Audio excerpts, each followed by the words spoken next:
Hi everyone, good morning. Welcome তোমাদের সবাইকে আমার একটা নতুন মিনি ব্লগে। আজ হলো আমার মিনি ব্লগের ডে 6।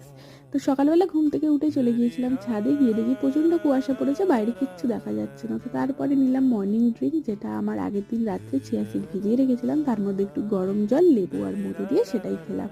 সকালবেলা কিন্তু চেষ্টা করি একটু গরম কিছু খাবার খালি পেটে। তো তারপরে নিলাম আমার ব্রেকফাস্ট, যেটা ছিল brown bread with peanut butter.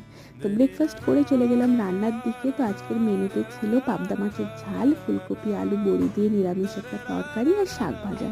তো রান্নাবান্না সেরে স্নান করে তারপরে বসলাম স্কিন কেয়ারের জন্য। শীতকালে আমার স্কিন যা ড্রাই হয়ে যায়, স্কিন কেয়ার না করলে হবেই না।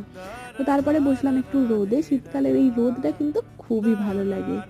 তো কিছুক্ষণ বসার পর চলে গেলাম লাঞ্চের জন্য। লাঞ্চের মেনু তোমাদের আগেই দেখিয়েছি। তো আজকের ভিডিওটা এইটুকু। যদি ভালো লাগে তাহলে একটা লাইক কমেন্ট শেয়ার করে চ্যানেলটিকে সাবস্ক্রাইব করে দিও। টাটা।